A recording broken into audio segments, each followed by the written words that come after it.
আলাইহিস সালাতু ওয়াস সালামকে আল্লাহ তাআলা সৃষ্টি করলেন। সৃষ্টির পরে মা হাওয়াকে দিন প্রচারের দায়িত্ব আপনার। শেয়ার করুন, সাবস্ক্রাইব করুন, শেয়ার করুন, সাবস্ক্রাইব করুন।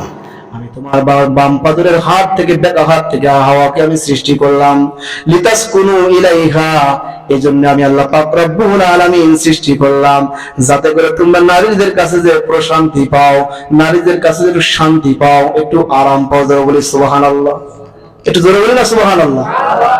আমি যখন মাহফিল থেকে আসি, অনেক রাতের বেলা আসা পড়ে, রাত 3টার সময় বসে আসা পড়েছে, যখন আমার বাড়িওয়ালা আমার মিসেস যখন দরজাটা খোলে, আল্লাহ সুবহানাহু ওয়া তাআলার একটা অশেষ মর্যাদা দেখেন কুরআনুল কারীমের আয়াতের সঙ্গে আমার জীবনের সঙ্গে মিল পায়। যারা সৎ চরিত্র তারাও আমার কথার সঙ্গে একমত হবেন, না একমত।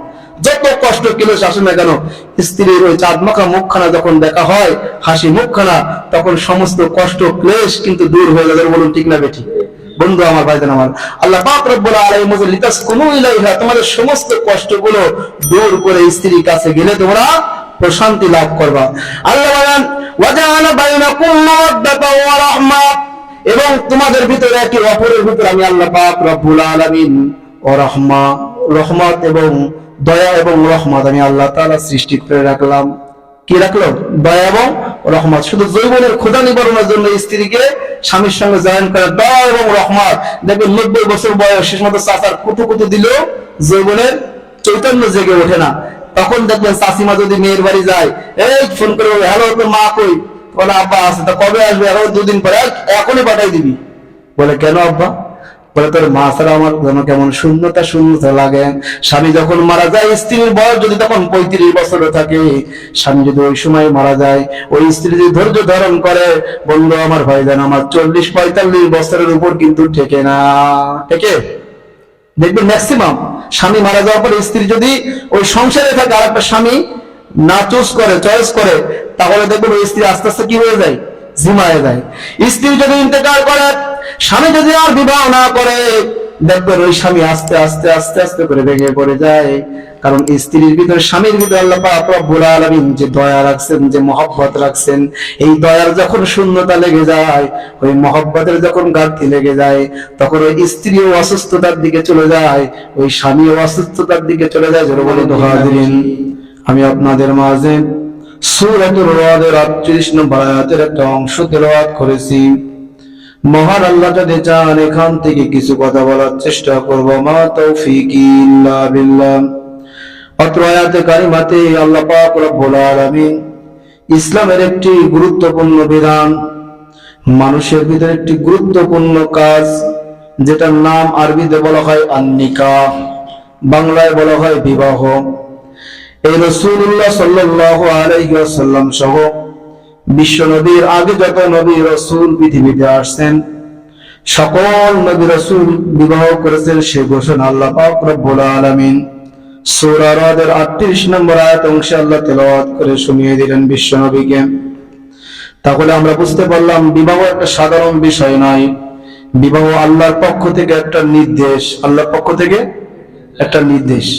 এই বিবাহের আলোচনাটা এখান থেকে 2 জুমা আগে বলার কথা ছিল, কিন্তু একটু ক্রিটিক্যাল আলোচনা, কোরআন সুন্নাহর আলোকে বোঝাতে গেলে বর্তমান সমাজের যে বাল্য বিবাহের বন্ধ, বিভিন্ন গবেষণা করতে গেলে অনেক সময় লেগে গেছে।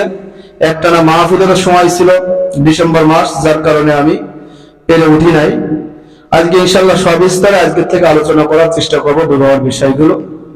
তাহলে আমরা এই আয়াতের মাধ্যমে জানতে পারলাম যে আল্লাহ সুবহানাহু ওয়া তাআলা বিবাহকে মুসলমানদের জন্য একটা আবশ্যক করে দিয়েছেন, যাদের সামর্থ্য আছে। কারোর জন্য সুন্নাত, কারোর জন্য ফরজ, কারোর জন্য হারাম। যার সামর্থ্য নাই, স্ত্রীকে পর্দায় রাখার সামর্থ্য নাই, যার যৌবিক ক্ষমতায় নাই, তাদের জন্য হারাম। আর যে ব্যক্তি নিজেকে কন্ট্রোল করতে পারে, জিনার প্রবণতা থাকবে না, তার যৌবন আছে কিন্তু জিনার প্রবণতা থাকবে না, এরকম ব্যক্তির জন্য সুন্নাত। আর যার জিনার প্রবণতা আছে, পাপাচার করার প্রবণতা আছে, সে সমস্ত ব্যক্তির জন্য বিবাহ করা ফরজে আইন। আল্লাহ পাক রব্বুল আলামিন পবিত্র কোরআনুল কারীমার ভিতর, অত্র আয়াতে কারিমার ভিতর আল্লাহ তাআলা এই বিবাহের কথা বলেছেন। বিবাহ একটা গুরুত্বপূর্ণ বিষয়। আল্লাহ পাক রব্বুল আলামিন কোরআনুল কারীমার সূরাতুন নিসা 3 নম্বর আয়াতের ভিতর বলেন, ফানকিহু মা তাবা লাকুম মিনান নিসা মাসনা ওয়া সুলাসা ওয়া রুবা। আল্লাহ পাক রব্বুল আলামিন বলেন, তোমরা যখন বিবাহ করবে তোমাদের পছন্দ মতো তোমাদের মধ্যে যে নারী আছে তাদের ভিতর থেকে 2 জন, 3 জন, 4 জন করে তোমরা বিবাহ করতে পারো। আল্লাহ পাক রব্বুল আলামিন পরবর্তীতে বলেন, ফাইন কিফতুম আল্লাহ তাআদিলু ফাওয়াহিদাতান আও মা মালাকাত আইমানুকুম, যারা সমতা করতে পারবে না, 4টা স্ত্রীর ভিতর যারা সমতা করতে পারবে না, যারা সমান সমান ভাগ করতে পারবে না, সম নজর দেওয়া দিতে পারবে না, আল্লাহ পাক রব্বুল আলামিন বলেন ফাওয়াহিদাতান আও মা মালাকাত আইমানুকুম, তারা একটা নিয়ে সন্তুষ্ট থাকো। আল্লাহ সুবহানাহু ওয়া তাআলা 2টা 3টা 4টা করতে বললেন কেন? সব যুবক সব পুরুষের সক্ষমতা এক রকমের না, কারোর একটু বেশি, কারোর একটু কম। দেখা যাচ্ছে একজন স্ত্রী তো হবে না, এখন সে যদি জিনার ভিতর চলে যায় সেটা ভালো, নাকি আর একজন বৈধভাবে স্ত্রী বিবাহ করা ভালো? বৈধভাবে বিবাহ করা ভালো। এজন্য আল্লাহ পাক রব্বুল আলামিন তাদের জন্য রাখলেন 2টা 3টা 4টা বিধান রাখলেন, কিন্তু আল্লাহ বলছেন যে সবচেয়ে ভালো হয় তোমরা একটা নিয়ে থাকো। বন্ধু আমার, ভাই জানাত, তাহলে আয়াত থেকে জানতে পারলাম আল্লাহ পাক রব্বুল আলামিন বিবাহের কথা বলেছেন। আল্লাহর নবী বিবাহের কথা বলতে যে বলেন, আন নিকাহু সুন্নতি ফামান রাবিয়া আন সুন্নতি ফালাইসা মিন্নি, যে ব্যক্তি বিবাহ করা অবস্থায় আমি নবী আমার সুন্নাত, যে ব্যক্তি সাক্ষ্য মাথা থাকার পর আমার সুন্নাত থেকে মুখ ফিরিয়ে নিল, ফালাইসা মিন্নি, সে জান্নাতে যেতে পারবে না, সে আমার উম্মত নয়। সে যদি রাসূলের উম্মত না হয় সে জান্নাতে যেতে পারবে? পারবে না। আল্লাহ সুবহানাহু ওয়া তাআলার হাবিব এই কথাটা বলছেন যে সক্ষমতা থাকার পরে আমার এই সুন্নাতকে আদায় করতে পারলো না, করলো না, সে আমার উম্মত নয়। বন্ধু আমার, ভাই বোনেরা, তাহলে কোরআন সুন্নাহর অনেক জায়গায় বিবাহের কথা বলা আছে। আল্লাহ পাক রব্বুল আলামিন বিবাহটা জোর দেওয়ার জন্য আল্লাহ বলেন, আজকে তেলাওয়াত আয়াত, বিভিন্ন নবীরা বিবাহ করেছেন, নবীরা বিবাহ করার পরে বাচ্চা হয়েছেন। আল্লাহ তাআলা বলেন সূরা রাদের 30 নম্বর আয়াত, আল্লাহ বলেন, লাকাদ আরসালনা রুসুলাম মিন ক্বাবলিকা ওয়া জাআলনা লাহুম আজওয়াজাও ওয়া যুররিয়া। জোরে বলি আল্লাহু আকবার। আল্লাহ পাক রব্বুল আলামিন বলেন, আপনার আগে যে সকল নবী রাসূলগণ পৃথিবীতে আসছিলেন তারাও বিবাহ করেছিলেন এবং তাদের বাচ্চা কাচ্চা সব হয়েছিল, সন্তান সন্ততি হয়েছিল। এই কথার মাধ্যমে আল্লাহ পাক রব্বুল আলামিন বুঝাই দিতে চান, শুধু নবী আপনি বিবাহ করেন নাই, শুধু আপনার উম্মতের পরে আমি বিবাহকে চাপাই দিই নাই। প্রত্যেকটা নবী রাসূল বিবাহ করেছেন, প্রত্যেকটা নবী রাসূল বিবাহ করেছেন, শুধুমাত্র হযরত ঈসা আলাইহিস সালাতু ওয়াস সালাম বাদে। কে বাদে? ঈসা আলাইহিস সালাতু ওয়াস সালাম বাদে। কারণ হযরত ঈসা আলাইহিস সালাতু ওয়াস সালাম যখন যৌবনে পদার্পণ করলেন, শত্রুপক্ষ কালেমার বিরুদ্ধে শক্তি তাকে হানা দিল, হামলা করল। আল্লাহ পাক রব্বুল আলামিন তাকে জীবন বাঁচানোর জন্য আল্লাহ সুবহানাহু ওয়া তাআলা তার লীলা খেলা হিসেবে আখিরি জামানার নবীর উম্মতরা যখন পথভ্রষ্ট হয়ে যাবেন তাদেরকে পথ দেখানোর দিশা দেওয়ার জন্য আল্লাহ সুবহানাহু ওয়া তাআলা হযরত ঈসা আলাইহিস সালাতু ওয়াস সালামকে আসমানে উঠিয়ে নিলেন। বন্ধু আমার, ভাইজান আমার, আবার হযরত ঈসা আলাইহিস সালাতু ওয়াস সালাম পৃথিবীতে আসবেন। তখন তিনি বিবাহ করতেও পারেন, নাও করতে পারেন। কোরআন হাদিসে এই বিষয়ে কোনো সুনির্দিষ্ট তথ্য দেওয়া নেই। আমি খুঁজেছি অনেকে কদিনই, কিন্তু কোনো জায়গায় আমি পাইনি। সর্বশেষ গুগলও সার্চ দিয়েছে এরকম কোনো তথ্য আছে কিনা, কিন্তু এরকম কোন তথ্য পাইনি যে তিনি বিবাহ করবেন কি করবেন না। তবে আশা করা যায় তিনি বিবাহ করবেন, কারণ তারিখের কিতাবের ভিতরে আসছে হযরত ঈসা আলাইহিস সালাতু ওয়াস সালাম পৃথিবীতে যখন আবার আসবেন, আবার যখন তার আগমন ঘটবে দামেস্ক শহর থেকে। বন্ধু আমার, দামেস্কের একটা সাদা মসজিদ থাকবে, ওই মসজিদের মিনারের উপরে তিনি আসবেন। মিনার থেকে মই নামিয়ে দেওয়া হবে, মই বেয়ে তিনি নেমে আসবেন। বর্তমান দামেস্ক সিরিয়ার রাজধানী দামেস্ক, ওটাকে হাদিস শরীফের ভিতর শাম দেশ বলা হয়েছে। ওটাই হবে কিয়ামতের আগে পৃথিবীর সব থেকে বড় রাজধানী। যেমন এখন হোয়াইট হাউস, আমেরিকার হোয়াইট হাউস সব থেকে পৃথিবীর বড় স্থান না, বড় রাজধানী, বড় শহর বলা হয়।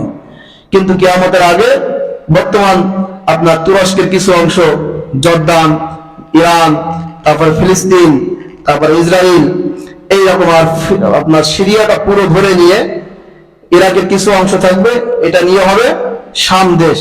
শাম এই শাম হবে পৃথিবীর সব থেকে বড় জাঁকজমকপূর্ণ শহর। যাই হোক, ওটা আর এক আলোচনার ভিতর।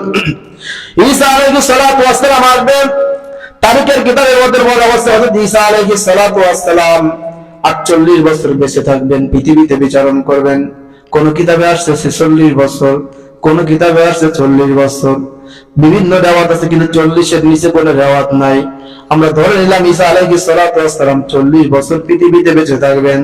এই লম্বা সময় যেহেতু তিনি থাকবেন, আশা করা যায় তিনিও হয়তো বিবাহ করতে পারেন। তা আল্লাহ পাক রব্বুল আলামিন এই আয়াতের মাধ্যমে, সূরা রদ-এর 38 নম্বর আয়াতের মাধ্যমে মুসলমানদেরকে উদ্বুদ্ধ করেছেন। প্রত্যেকটা নবী রাসূল বিবাহ করেছে, প্রত্যেকটা নবী রাসূলের সন্তানও জন্ম নিয়েছে। যারা বলি সুবহানাল্লাহ। তাহলে বিবাহ করা কি নবীদের সুন্নাত। রাসূলুল্লাহ সাল্লাল্লাহু আলাইহি ওয়াসাল্লাম বলেন, নবীদের সুন্নাত 4টা, প্রত্যেকটা নবী এই 4টা সুন্নাত অর্জন করেছে। 1 নম্বর হচ্ছে লজ্জা, আল হায়া। লজ্জা ঈমানের অঙ্গ বলা হয়। আল হায়া ও শুবাতুম মিনাল ঈমান। লজ্জাকে ঈমানের অঙ্গ বলা হয়, কারণ প্রত্যেকটা নবীর সুন্নাত ছিল লজ্জা, তাদের হায়া ছিল, লজ্জা ছিল, শরম ছিল। 2 নম্বর হচ্ছে নবীরা সুগন্ধি পছন্দ করতেন। 3 নম্বর হচ্ছে নবীরা মেসওয়াক করতেন। হযরত মা আয়েশা বলেন, রাসূলুল্লাহ সাল্লাল্লাহু আলাইহি ওয়াসাল্লাম এত পরিমাণে মেসওয়াক করতেন, আমি হয়রান হয়ে যেতাম। যখন সুযোগ পেতেন তখনই তিনি মেসওয়াক করতেন। সুবহানাল্লাহ। 4 নম্বর হচ্ছে নবীদের সুন্নাত হচ্ছে বিয়ে। নবীদের সুন্নাত কি? বিয়ে। হযরত উসমান ইবনুল মাওজান রাদিয়াল্লাহু তাআলা আনহু বলেন, ইয়া রাসূলুল্লাহ, ইয়া হাবিবাল্লাহ, আপনি যে জান্নাতের বর্ণনা দিলেন, আমি বিবাহ শাদী সবকিছু ত্যাগ করলাম, পরিবার ত্যাগ করে নিলাম। আমি আজ থেকে নামাজ আর রোজার ভিতর সীমাবদ্ধ রাখবো নিজেকে, আমি জান্নাত চাই। আল্লাহর নামে বিশ্বনবী রাহমাতুল আলামিন জনাবে সাইয়্যিদনা মুহাম্মদুর রাসূলুল্লাহ বলেন, উসমান ইবনুল মাওজান, আমি তোমাদের এখানে আসছি, পৃথিবীতে আসছি আমি এই বৈরাগ্য, এই যে একটা নিঃসঙ্গ জীবন যাপন করার জন্য আসি নাই, করানোর জন্য আসি নাই, এই শিক্ষা দেওয়ার জন্য আমি আসি নাই। ও ওসমান, শুনে রাখো, আমি নবী রাতের বেলায় কিছু তাহাজ্জুদের নামাজ পড়ি, রাতের কিছু অংশ আবার ঘুমাই। আমি নবী মাসের কিছু সময় রোজা রাখি, মাসের কিছু সময় রোজা ভঙ্গ করি। আমি নবী বিবাহ করি, আবার যদি বিবাহ করার পরে বউকে দেখি যে বউ সঠিকভাবে চলতেছে, ওই বউকে আবার আমি তালাক দিয়ে দিই। হাদিসের ভিতরে কথাটা আসছে। আপনার খুতবাতুল ইসলামের ভিতরে আল্লামা জাহাঙ্গীর সাহেব রহমাতুল্লাহ আলাইহি যে খুতবাতুল ইসলাম লিখছেন, বিবাহ অধ্যায়ের 1ম পৃষ্ঠায়, 2য় পৃষ্ঠায়, 240 নম্বর পৃষ্ঠায় এই হাদিসটা উনি নিয়ে আসছেন। যে রাসূল বলতেছেন, আমি রাতের কিছু সময় নামাজ পড়ি, কিছু সময় ঘুমাই, মাসের কিছুদিন রোজা রাখি, কিছুদিন রোজা ছাড়া চলি। আমি বিবাহ করি, আবার স্ত্রীর সঙ্গে বনিবনা না হলে, আমার মতের সঙ্গে না মিটলে আমি তাকে তালাক দিয়ে দিই। এটাই হচ্ছে আমার সুন্নাত। ইসলামের বৈরাগ্যের কোন স্থান ইসলামে নাই। রাসূলুল্লাহ সাল্লাল্লাহু আলাইহি ওয়াসাল্লাম বুখারী শরীফের 5063 নম্বর হাদিসের ভিতর রাসূলুল্লাহ সাল্লাল্লাহু আলাইহি ওয়াসাল্লাম বলেন, যা সালাসাতু রাখতি ইলা বুয়ুতি আজওয়াজিন নবী সাল্লাল্লাহু আলাইহি ওয়াসাল্লাম। 3 জন ব্যক্তি রাসূলুল্লাহ সাল্লাল্লাহু আলাইহি ওয়াসাল্লাম বিবিগণের ঘরে ঢুকলেন। ঢোকার পরে কি জন্য ঢুকলেন? ইয়াসালুনা আন ইবাদাতিন নবী সাল্লাল্লাহু আলাইহি ওয়াসাল্লাম। তারা ঢুকলেন রাসূলুল্লাহ সাল্লাল্লাহু আলাইহি ওয়াসাল্লাম মসজিদে নববী থেকে যখন বাসায় যান, তখন তিনি কি করেন, কি ইবাদত করেন, এই ইবাদতগুলো শেখার জন্য তারা ভিতরে গেলেন। যে দেখলেন বিশ্বনবী রাহমাতে আরবী স্ত্রীরা রয়েছেন, তাদের কাছে আরজ করলেন, রাসূলুল্লাহ সাল্লাল্লাহু আলাইহি ওয়াসাল্লাম কেমন ইবাদত করেন? স্ত্রীগণ বললেন, আমার নবী এরকম ভাবে ইবাদত করেন। বর্ণনা দিলেন। বর্ণনা দেওয়ার পর 3 ব্যক্তির এক ব্যক্তি বলছে, ওর থেকে তো আমরা ইবাদত করি বেশি, রাসূল তিনি তো ইবাদত করবে একটু বেশি। এরকম না কনসেপ্ট আমাদের? হুজুররা থাকবে তো সবসময় মসজিদের ভিতরে পড়ে, আমরা যা করি করি, এরকম। তা ওই 3 ব্যক্তি বলছেন, রাসূলরা তো ইবাদত করে বেশি। আর এক ব্যক্তি বলছে, এই রাসূলদের আগের গুনাহ মাফ, পরের গুনাহ মাফ, কিন্তু আমাদের তো আগের গুনাহ মাফ না, পরের গুনাহ মাফ না। এবার 3 ব্যক্তি বলতেছেন, এক ব্যক্তি বলতেছেন, যেহেতু আমাদের আগের গুনাহ মাফ নয়, আমাদের পরের গুনাহ মাফ নয়, আমি আজকে কসম কেটে বললাম, আমি সারা রাত ধরে ইবাদত করব, আমি কোনোদিন নামাজ ছাড়বো না, আমি সারা রাত ধরে ইবাদত করতে থাকবো, বালিশে কোনোদিন আমি মাথা লাগাবো না, আপনার ঈষৎ বিছানায় কখনো আমি পিঠ লাগাবো না, আমি সারা রাত ইবাদত করব। আর একজন ব্যক্তি বললাম, আমি সারা বছর রোজা রেখে যাব, তিন ব্যক্তি আরেকজন বলল, আমি জীবনে কোনোদিন নারীর স্পর্শে যাব না, আমি বিবাহ করব না। রাসূলুল্লাহ সাল্লাল্লাহু আলাইহি ওয়াসাল্লাম যখন বাসায় ঢুকলেন, রাসূলের স্ত্রীগণ এই কথাগুলো বর্ণনা করলেন আল্লাহর রাসূলের কাছে। আল্লাহর নবী বিশ্ব নবী ঘর থেকে বাহির হয়ে তিন ব্যক্তির কাছে গেলেন। তিন ব্যক্তির কাছে যেয়ে বলছেন, ও সাহাবীরা, তোমরা কি বলেছো? মানে ইয়া রাসূলুল্লাহ, আমি বলেছি কোনোদিন রাতের ঘুম হারাম করব না, আমি সারা রাত দাঁড়িয়ে দাঁড়িয়ে কিয়ামুল লাইলের ভিতর থাকবো। দ্বিতীয় ব্যক্তি বলছে, ইয়া রাসূলুল্লাহ, সারা বছর আমি কোনোদিন রোজা কামাই দিব না, আমি সারা বছর রোজা রাখবো। তৃতীয় ব্যক্তি বলছে, ইয়া রাসূলুল্লাহ, ইয়া হাবিবাল্লাহ, আমি কোনোদিন নারীর স্পর্শে যাব না, নারীর সংস্পর্শে যাব না, বিবাহ করব না, আমি বিবাহ ছাড়া ইবাদত বন্দেগীর ভিতর নিমজ্জিত থাকবো। রাসূল বললেন, কেন? তাহলে জান্নাত পাওয়ার আশায়। আল্লাহ নবী বলে, সে আল্লাহর কসম করে বলতেছি যে আল্লাহর হাতে আমার জীবন, আমার মরণ। সে আল্লাহকে পৃথিবীর কোন মানুষের থেকে, আমার থেকে পৃথিবীর কোন মানুষ সে আল্লাহকে ভয় করে না যতটুকু ভয় আমি আল্লাহকে করি। এ কথাটা বলতেছেন এ কারণে, তারপরে বলতেছেন বিশ্বনবী যে সব থেকে বেশি ভয় করে আমি আল্লাহকে। এবং আমি বলতেছি, আমি রাতের কিছু সময় নামাজ আদায় করি, আবার কিছু সময় ঘুমাই, দিনের কিছু সময় রোজা রাখি, আবার কিছুদিন রোজা ভঙ্গ করি, এবং আমি আমার স্ত্রীদের সঙ্গে সম্পর্ক রাখি, সময় দিয়ে বলি সুবহানাল্লাহ। মানে রাসূল বোঝাচ্ছেন যে আল্লাহকে আমার থেকে অধিক পরিমাণে কেউ ভয় করে না।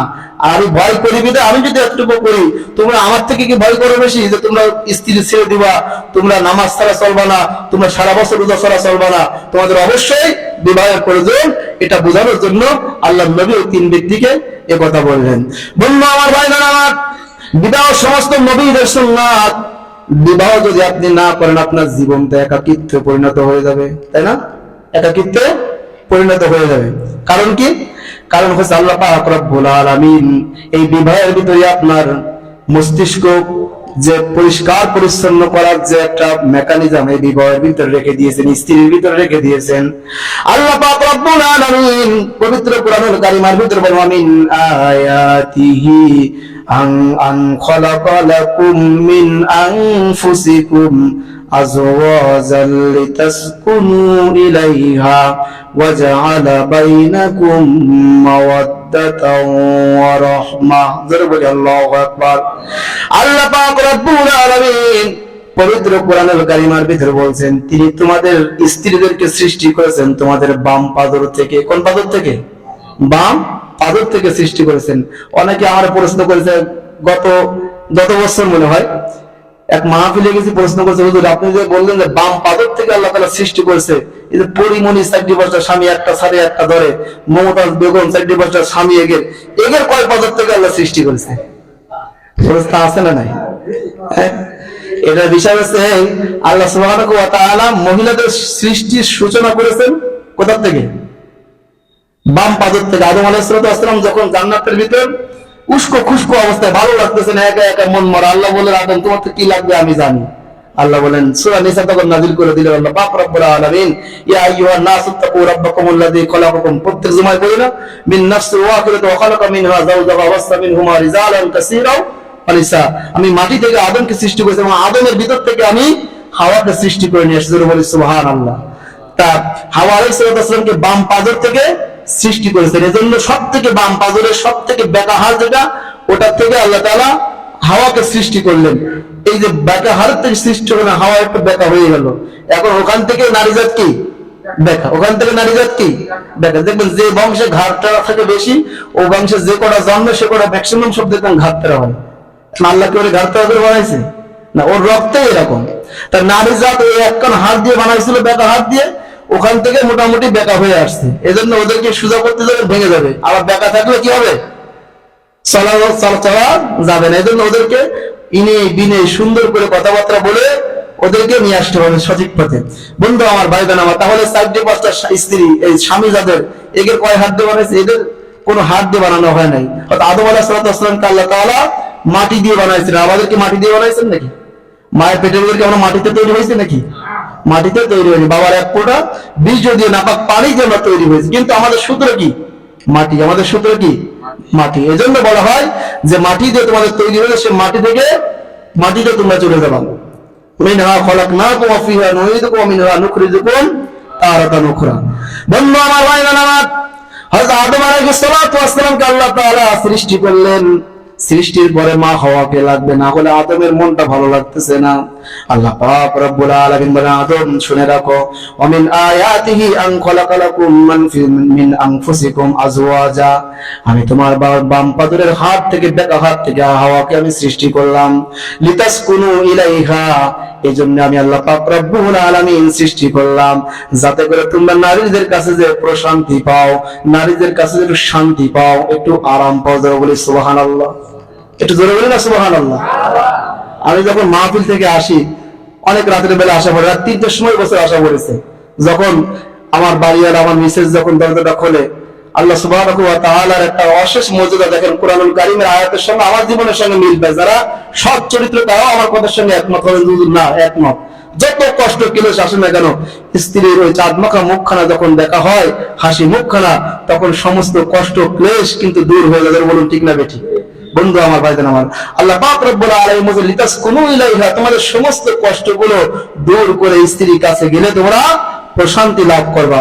আল্লাহ বলেন, ওয়াজাআলা বাইনাকুম মাওয়াদ্দাতাও ওয়া রাহমা, এবং তোমাদের ভিতরে একে অপরের ভিতরে আমি আল্লাহ পাক রব্বুল আলামিন ওয়া রাহমা, রহমত এবং দয়া এবং রহমত আমি আল্লাহ তাআলা সৃষ্টি করে রাখলাম। কি রাখলো? দয়া এবং রহমত। শুধু যৌবনের ক্ষুধা নিবারণের জন্য স্ত্রীকে স্বামীর সঙ্গে জয়েন করে দয়া এবং রহমত। দেখবেন 90 বছর বয়স, শেষ মতো চাচার কুটু কুটু দিলেও যৌবনের চৈতন্য জেগে ওঠে না। তখন দেখবেন চাচিমা যদি মেয়ের বাড়ি যায়, এই ফোন করে বলে, হ্যালো তোর মা কই? বলে আব্বা আছে। তা কবে আসবে? এখন 2 দিন পরে। এখনই পাঠাই দিবি। বলে কেন আব্বা? বলে তোর মা ছাড়া আমার যেন কেমন শূন্যতা শূন্যতা লাগে। স্বামী যখন মারা যায়, স্ত্রীর বয়স যদি তখন 35 বছরে থাকে, স্বামী যদি ওই সময় মারা যায়, ওই স্ত্রী যদি ধৈর্য ধারণ করে, বন্ধু আমার, ভাইজান আমার, 40-45 বছরের উপর কিন্তু ঠেকে না। ঠেকে? দেখবেন ম্যাক্সিমাম স্বামী মারা যাওয়ার পরে স্ত্রী যদি ওই সংসারে থাকে, আর একটা স্বামী না চয়েস করে, তাহলে দেখবেন ওই স্ত্রী আস্তে আস্তে কি হয়ে যায়? ঝিমায় যায়। স্ত্রী যদি ইন্তেকাল করে, স্বামী যদি আর বিবাহ না করে, দেখবেন ওই স্বামী আস্তে আস্তে আস্তে আস্তে করে ভেঙে পড়ে যায়। কারণ স্ত্রীর ভিতরে, স্বামীর ভিতরে আল্লাহ পাক রব্বুল আলামিন যে দয়া রাখছেন, যে মহব্বত রাখছেন, এই দয়ার যখন শূন্যতা লেগে যায়, ওই মহব্বতের যখন ঘাটতি লেগে যায়, তখন ওই স্ত্রীও অসুস্থতার দিকে চলে যায়, ওই স্বামীও অসুস্থতার দিকে চলে যায়। যারা বলুন ঠিক না বেঠিক? কথাটা সমাজের সঙ্গে মিলাবেন, তাহলে বুঝতে পারবেন কতটুকু বাস্তব, কতটুকু অবাস্তব। হযরত আদম আলাইহিস সালাতু ওয়াস সালামকে আল্লাহ পাক রব্বুল আলামিন বিবাহ দিয়ে দিলেন হাওয়ার সঙ্গে। আল্লাহ পাক রব্বুল আলামিন হাওয়াকে সৃষ্টি করলেন। হাওয়া আলাইহিস সালাতু ওয়াস সালামকে সৃষ্টি করার পর পরে আদম আলাইহিস সালাতু ওয়াস সালাম ঝাঁপ মেরে হাওয়ার কাছে চলে যাবেন। আল্লাহ বলেন, আদম না না না, বাউন্ডারি আছে, আগে আগে যাওয়া যাবে না। আগে যদি যাও ওটা জিনা হয়ে যাবে। তোমার সমস্ত উম্মত যারা থাকবে, তোমার সমস্ত সন্তানরাই আগে যাওয়ার চেষ্টা করবে বিয়ের জন্য। বলুন ঠিক না বেটি? এই জন্য আল্লাহ বলে, আদম বিবাহ করো। ঠিক আছে আল্লাহ, তুমি বিবাহ দাও। আল্লাহ পাক রব্বুল আলামিন আদম এবং হাওয়ার বিবাহ জান্নাতে নিজ হাতে দান করলেন। যারা বলি সুবহানাল্লাহ। তাহলে বিবাহের গুরুত্ব আছে না নাই? দেখবেন যারা নাস্তিক, দেয়ার ইজ নো গড, এই মেমোরি যারা বলে যে স্রষ্টা বলতে কেউ নেই, এটাই হচ্ছে আমাদের থিওরি, তারাও বিবাহ করে কি করে না? মিসেস তাসলিমা নাসরিন, ইসলামের সব থেকে চরম দুশ্মনদের একজন হচ্ছে তসলিমা নাসরিন, সেও 4-5টা বিয়ে করা হয়ে গেছে। বলো ঠিক না বেটি? বন্ধু আমার, ভাইজান আমার, দাউদ হায়দার, আপনার কাশ্মীরের সালমান রুশদি 7 ভার্সেস লিখেছিল, এই সালমান রুশদিও বিবাহ করেছে, আমেরিকায় সে থাকে।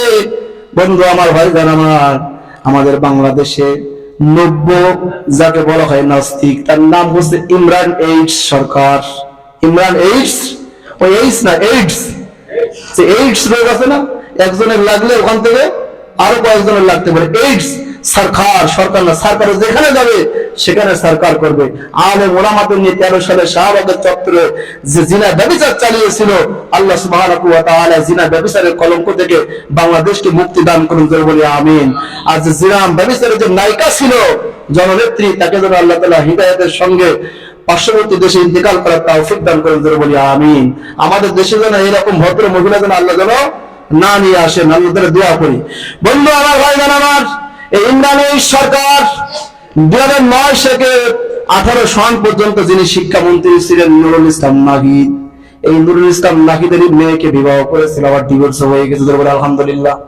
বন্ধু আমার, ভাইজান আমার, তারপরে সে নাস্তিক, সেও কি করছে? বিবাহ করছে। নাস্তিক আস্তিক যাই বলেন না কেন, বিবাহ করতে হবে। কারণ কি?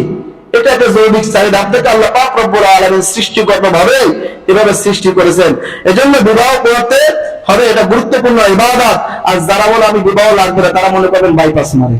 বাইপাস বোঝেন? মানে শহরের ভিতর থেকে না, শহরের বাইরের থেকে আর এক পাঁচটা মেরে আসে, বোর কাছে না, পরকীয়ার কাছে তারা যে বাইপাস মেরে আসে, একে বলা হয় বাইপাস মারা। বন্ধু আমার, ভাই বোন আমার, বিবাহ করবেন। হুজুর আমি বিবাহ করবো, বিবাহ করার উপকারিতা কি? বিবাহ করলে কি লাভ হবে?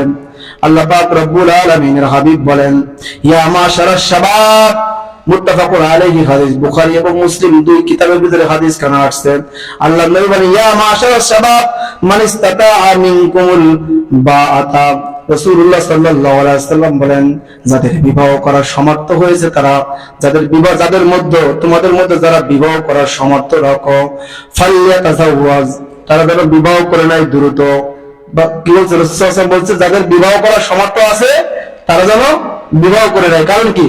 বিবাহ যদি করা, অন্য একটা হাদিসের ভিতরে আসছে, রাসূলুল্লাহ সাল্লাল্লাহু আলাইহি ওয়াসাল্লাম বলেন, বিবাহ যদি করো তাহলে তোমার দুইটা জিনিস লাভ হবে। ওই হাদিসের ভিতরে কয়টা জিনিসের কথা বলা হয়েছে? দুইটা জিনিসের কথা বলা হয়েছে। এক নম্বর হচ্ছে তোমার দৃষ্টি অবনত থাকবে, দুই নম্বর হচ্ছে তোমার লজ্জা স্থানে হেফাজত থাকবে। যারা বিবাহ করে তাদের কি দৃষ্টি অবনত থাকে, লজ্জা স্থান হেফাজত থাকে। আর কিছু আছে মুসলমান ওদের 1 টাকা 10 টাকা এনে দিল, ওদের চোখ হেফাজত থাকবে না, নফস হেফাজত থাকবে না, লজ্জা স্থানও হেফাজত থাকবে না। বন্ধু আমার, ভাইজান আমার, রাসূল বলেন তোমরা বিবাহের সময় হয়ে গেলে, বিবাহ যদি তোমাদের তৌফিক হয় তাহলে তোমরা বিবাহ করে নাও। কারণ বিবাহ করে তোমাদের লজ্জা স্থান হেফাজত থাকবে, তোমাদের দৃষ্টি হেফাজত থাকবে। আর রাসূল বলেন, ওয়ামাল্লাম ইয়াস্তাতি ফাআলাইহি বিসসাওম, যাদের বিবাহ করার মতন ক্যাপাসিটি নাই, বিবাহ করার মতন যাদের ক্যাপাসিটি নাই, তারা সাওম পালন করো। রাসূলুল্লাহ সাল্লাল্লাহু আলাইহি ওয়াসাল্লাম বলেন, ফাইন্নাহু লাহু উজাউন, কারণ সাওম তোমার যৌবনকে আটকে রাখবে, তোমার যৌবনকে নিবারণ করবে, কন্ট্রোল করে দিবে। যারা বলি সুবহানাল্লাহ। রোজা কেন রাখবেন? আপনার যদি সাক্ষ্যমতা না থাকে, সাক্ষ্যমতা না থাকা মানে কি? আপনার নাক বল্টু যদি জিরা থাকে, স্ক্রু যদি জিরা থাকে, যদি সাক্ষ্যমতা না থাকে, তাহলে বিবাহ করে একটা মেয়ের জীবনকে নষ্ট করা যাবে না। এখন বর্তমানে এমন একটা পরিস্থিতি হচ্ছে যে সে বুঝতেছে আমার সাক্ষ্যমতা নেই, কিন্তু সমাজ থেকে বাঁচার জন্য একটা গরিব মানুষের মেয়েকে বিবাহ করছে 50,000, 1 লাখ, 1.5 মোহর দিয়ে বিবাহ করে নিয়ে আসছে। নিয়ে আসার পরে 2 মাস, 4 মাস, 6 মাস যখন যায়, তখন ওই মেয়েটা আস্তে করে হাঁটা দেবে, দেওয়ার পরে আমার ওই অল্প টাকা দিয়ে মোহ চলে গেল, মানুষের বলবে না নারিস দিলা আছে। এ কাজ কখনো করা যাবে না। ওই মেয়েটাকে আপনি দাগি বানাই দিলেন, সম্পূর্ণ হারাম। এ কাজ যেন আমরা কখনো না করি। বন্ধু আমার, ভাই বোন আমার, দ্বিতীয় নম্বর হচ্ছে, 1 নম্বর হচ্ছে আপনার যৌবনের যদি যতটুকু সক্ষমতা থাকার দরকার, যৌবন যদি আপনার ভিতর না থাকে তাহলে বিবাহ করা যাবে না। 2 নম্বর হচ্ছে আপনি স্ত্রীকে নিয়ে আসবেন। আপনার জন্য আপনার স্ত্রীর প্রধান দায়িত্ব হচ্ছে স্ত্রীর জন্য পর্দা ঠিক করা। আপনার ভাইয়ের সামনে যেতে পারবে না, আপনার দুলাভাইয়ের সামনে যেতে পারবে না, আপনার চাচার সামনে যেতে পারবে না, এভরিথিং আপনার বাড়ি আপনার বাবার সামনে ছাড়া আর কোনো পুরুষের সামনে যেতে পারবে না। এই স্ত্রী যদি বলুন তো দেখি ভাইয়ের সামনে যায়, চাচার সামনে যায়, তাহলে গুনাহ আছে না নাই? আছে না নাই? কি গুনাহ? সগীরা গুনাহ? কি গুনাহ?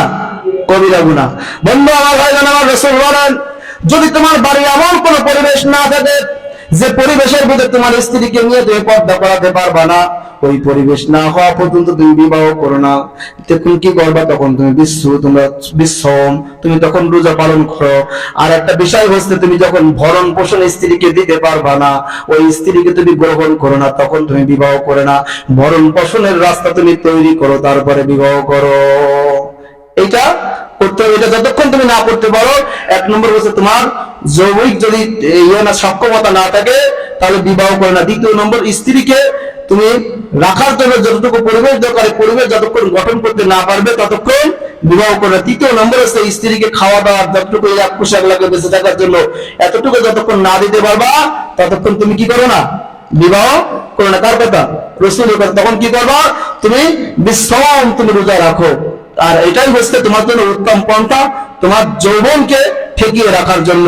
প্রিয় বন্ধুগণ আমার, ভাইজান আমার, আল্লাহ সুবহানাহু ওয়া তাআলা যেন আমাদেরকে কবুল করে নেন, যেন বলি আমিন। বন্ধু আমার, ভাইজান আমার, বিবাহের উপকারিতা, বিবাহ যদি কোনো ব্যক্তি করে আল্লাহর নবী বিশ্ব নবী রাহমাতুল নবী সাইয়্যিদুনা জনাব মুহাম্মদুর রাসূলুল্লাহ সাল্লাল্লাহু আলাইহি ওয়াসাল্লাম বলেন তার ঈমানের অর্ধেক যেন পবিত্র হয়ে গেল। জোরে বলি সুবহানাল্লাহ। রাসূলুল্লাহ সাল্লাল্লাহু আলাইহি ওয়াসাল্লাম বলেন মান তাজাওয়াজা আহরাজা নিসফা দীনিহি। রাসূল সাল্লাল্লাহু আলাইহি ওয়াসাল্লাম বলেন যার সামর্থ্য আছে, সামর্থ্য থাকার পরে যদি ওই ব্যক্তি বিবাহ করলো, দিনের অর্ধেক বিষয় সে আদায় করে নিল। জোরে বলি সুবহানাল্লাহ। দিনের অর্ধেক বিষয় আদায় করে নিল মানে কি? আমি পূর্বেও বলেছি বিবাহ করলে চরিত্র ভালো হয়ে যায়, চক্ষু ভালো হয়ে যায়। আপনি বিবাহ করবেন না, আপনার সামর্থ্য আছে, আপনার জৈবিক চাহিদা আছে, আপনার মনে পড়বে যে ওই মেয়েটার চোখ ঠোঁটটা একটু পাতলা, ওই মেয়েটার নাকটা একটু লম্বা, ওই মেয়েটার চোখটা একটু টানা টানা, পাপড়িগুলো একটু বলতে পারেন হুজুর এগুলো আপনি জানেন কি করে? আপনারা হুজুর মানুষ, আপনারা এগুলো জানেন কি করে? ঠিক না ভাই? ঠিক। বন্ধু আমার, ভাইদের আমার, হুজুররাও যা জানে আপনারাও তাও জানবেন। এ শিখলেও কি না শিখলেও কি, আপনি যদি শেখেন বা তাও ভালো, না শিখলেও ভালো, আপনারা জানবেন। কারণ আল্লাহ পাক রব্বুল আলামিন প্রত্যেকটা পুরুষকে সৃষ্টিগত ভাবে এগুলো মাথার ভিতর দিয়ে দিয়েছেন। আপনি শিখেন আর না শিখেন আপনার ভিতরে এগুলো চলে আসবে। কোন মেয়ের কোন জায়গায় সৌন্দর্য এটা আপনার ভিতর চলে আসবে। আবার আপনার ভিতর যে সৌন্দর্য, পুরুষের কি সৌন্দর্য, এটা আপনি কখনো কল্পনা করে গবেষণা ছাড়া, তাও গবেষণা করলে কিছু করতে পারবেন। মহিলাদের সহযোগিতা লাগবে। পুরুষের কোন জায়গাগুলো সৌন্দর্য এবং আকর্ষণীয় এটা আপনার আমার মাথার ভিতর না, এটা মহিলাদের কাছে শুনবেন, মহিলারা সঙ্গে সঙ্গে বলে দিতে পারবে অকপটে। ধরে বলুন ঠিক না? ঠিক। আর মহিলাদের কোন সৌন্দর্যটা পুরুষের জন্য পছন্দ, এটা পুরুষের ভিতরে আল্লাহ তাআলা সৃষ্টিগতভাবে ঢুকাইয়া দিয়েছেন। এমন একটা বিষয় সমাজে হুজুরা যদি সমস্ত বিষয়ে আলোচনা করতে যায়, বলে হুজুরের বেজাল আছে, হুজুরের যদি ঠোঁট পাতলা মেয়ে দেখতে ভালো, নাক লম্বা মেয়ে দেখতে ভালো, চোখ দুটো টানা টানা হবে, ডগর ডগর চোখ, হ্যাঁ, কাজল টানা চোখ, পাপড়ি গুলো হবে সুন্দর, বেশি বেশি পাপড়ি থাকবে আইলাশের মতন। এ হুজুর জানে কি করে? বন্ধু আমার, ভাই আমার, বিষয় হচ্ছে একটা গল্প শুনছিলাম। গল্প হচ্ছে কয়েকজন মহিলা মানে বুড়ি টলি টুপলা নিয়ে মোটামুটি দৌড় মারতেছে। এখন এক লোক বলতেছে, এ বুড়ি তোমরা দৌড়ে করে একটু বলো আমাকে, এই সব কিছু মাল সামান নিয়ে তোমরা এই গ্রাম থেকে চলে যাচ্ছ কেন? বলে সর্বনাশ হয়ে গেছে, সর্বনাশ হয়ে গেছে। বলে কি সর্বনাশ হয়ে গেছে? বলে আমাদের ইমাম সাহেবের বাচ্চা হয়েছে। ইমাম সাহেব বাচ্চা হইতে কি ভালো কথা? বলে ইমাম সাহেব বাচ্চা হইতে গেলে কি লাগে? স্বামী স্ত্রী মহব্বত লাগে। সি সি সি, ইমাম সাহেব মহব্বত তৈরি করেছে, ইমামের জন্য কি জায়েজ? আচ্ছা বলুন তো কি ইমামের বাচ্চা হলে কি সমস্যা? কিন্তু আমাদের সমাজে কিছু কিছু লোক আছে ইমাম সাহেবের বাচ্চা হয়েছে। বন্ধু আমার, ভাই আমার, এই কথা বলে বলতেছে আপনারা মনে করতে হুজুর এগুলো জানলো কি করে? এগুলো প্রত্যেকটা মানুষের, আপনার ভিতরে যেটা আছে আল্লাহ তাআলা, আমিও পুরুষ, আমার ভিতরে এগুলো দিয়ে দিয়েছে। আর যে বলবে না আমার ভিতরে এগুলো নাই, ওরা চেক করে দেখতে হবে, মেডিকেল টেস্ট করে, ওর ভিতরে পুরুষত্বই নাই, ও ভার্জিন। বন্ধু আমার, ভাই আমার, রাসূলুল্লাহ সাল্লাল্লাহু আলাইহি ওয়াসাল্লাম বললেন যে যে ব্যক্তি বিবাহ করলো সে ব্যক্তি ইমানের অর্ধেক জিনিস পূরণ করে ফেললো। বলি সুবহানাল্লাহ।